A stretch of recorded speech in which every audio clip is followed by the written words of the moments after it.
افغانانو نور محمود خان اچکزي صاحب پسې مه پوسټونه کوئ، مه پسې ویډیوګانې کوئ، مه پسې کنځلې کوئ، مه ورته بد رد ویوئ. سپین ږیری سړی د 70 کاله عمر دی، صاحب مهربانه په دې وخت کې نه په ده نصیحت لګېږي، هسې زموږ د خپلو پښتنو په منځ کې سره بې اتفاقي نه جوړېږي. ګورئ محمود خان اچکزی صاحب د لر او بر یو افغان چغواله موته راباسینه، یوه خاوره یوه وینه، هغه صاحب مهربانه اوټ شو، ختم شو. کرکټ کې چې بولډ شي د سړی بد بولډ دی، دا ختم شو. ګورئ محمود خان اچکزی صاحب یو پاکستانی و، یو پاکستانی دی، یو پاکستانی به وي.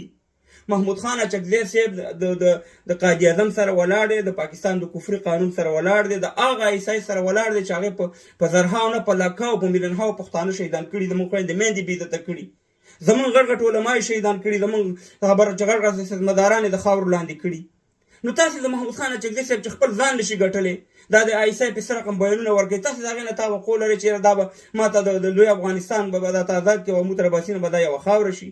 هغې عثمان کاکړ صاحب ونه ګټلو چې صاحب مهربانه یو ستر شهید و، د خبره چې د ملا تیرو د پښتنو د دې د پارټۍ هغه یې ونه ګټلو، نو دا به تا ته علي وزیر وګټي یا به دا د وزیر ګیلمن به دا ته وګټي. صاحب مهربانه په دې شیانو پسې مو مه ګرځئ، پرېږدئ په خپله لار باندې پرېږدئ، د هغې هر شی معلوم شو. صاحب مهربانه د 11 اکتوبره پورې به د ډېرو داسې معلوماتو شي چې لر او بر یو افغان چغې واله. پرون د اچکزي صاحب د پي ټي آی د عمران خان د پارټۍ جلسه وه په صوابۍ کې، هلته یې ویل دا د پښتنو خاوره ده، مخکې به یې ویل دا د پښتون افغان خاوره ده، هغه افغان نه پسې تېر شو. صاحب مهربانه پرون جلسه کې هغه تقریر موجود دی. نو خبره دا ده چې ګورئ افغانان ورونو، کله چې د مرغیو سیل روان وي نو هغې نه چې کومه مرغۍ جدا شي، هغه مرغۍ خوارېږي، هغه یو مرغۍ، هغه سیل نه خوارېږي. نو انشاءالله دا سیل به د خیره رسېږي خپل منزل ته. تاسې د دې نه توقع مه لرئ چې دا به تا ته د وزیر ګیلمن غوندې قرباني وکړي یا نور دغه به وکړي.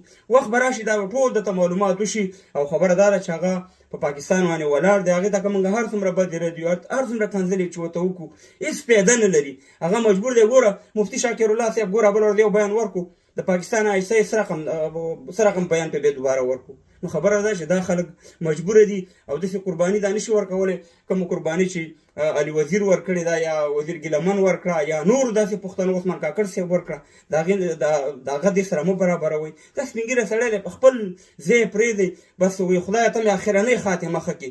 نو د چا خاتمه ښه شي او د چا خرابه شي، نو الله تعالی یې زموږ ستاسې اخره خاتمه ښه کړي او الله تعالی دې لوی افغانستان راته جوړ کړي. نور ورته کنځلې بدې ردې مه وایئ. یو سپین ږیری دا سړی دی، مجبوریت لري ډېر زیات د عیسیانو د پنجاب نه.